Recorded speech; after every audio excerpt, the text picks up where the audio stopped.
If you've been scrolling through endless forum threads, watching YouTube roundups, and still feel stuck wondering whether a full home theater package is worth the hassle, this review is going to clear that up.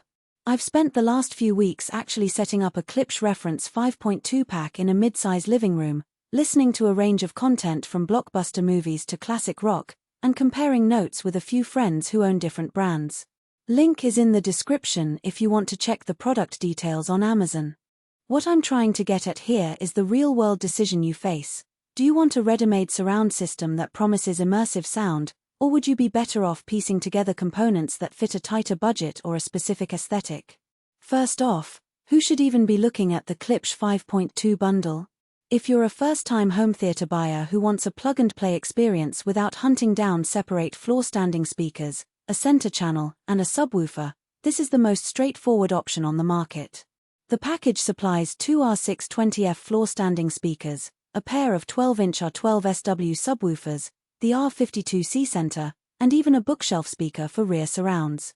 For a family that watches movies together, plays a bit of gaming, and wants the occasional concert-level bass, you'll find the core of the system covers all the basics without a steep learning curve.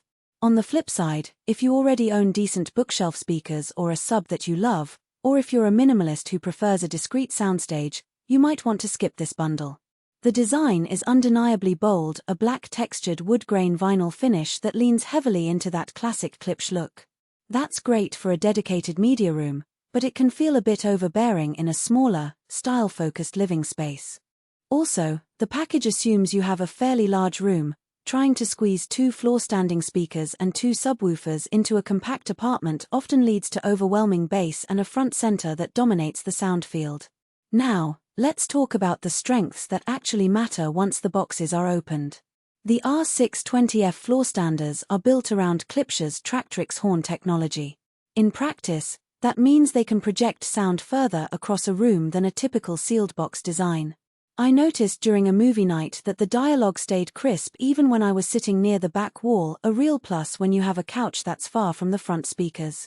The aluminum tweeters with linear travel suspension, LTS, kept high-frequency details clean, so explosions didn't sound like a dull thump. They actually had a touch of shimmer that made the on-screen action feel more vivid. The dual 12-inch subwoofers are probably the most noticeable feature.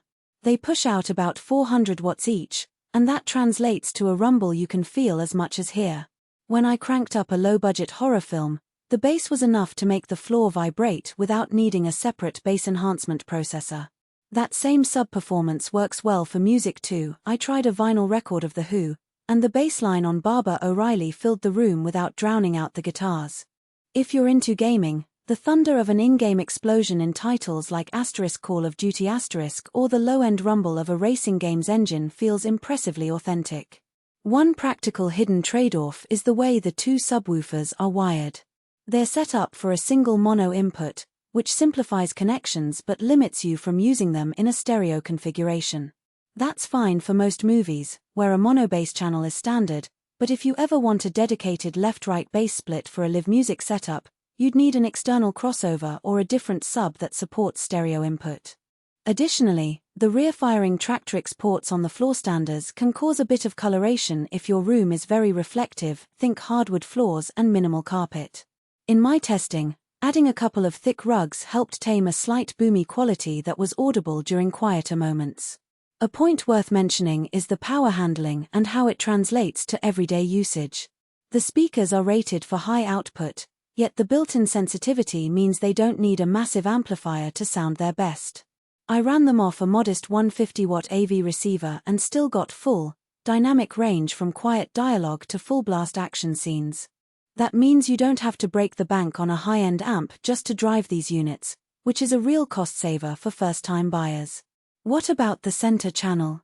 The R52C is often the unsung hero in a surround system, because it carries the bulk of dialogue.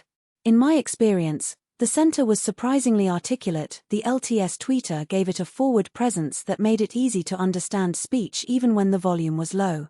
On a standard TV broadcast, you won't need to crank the volume to catch the actor's lines.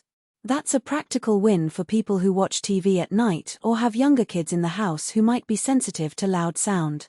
Now, let's be honest about the potential downsides. The package includes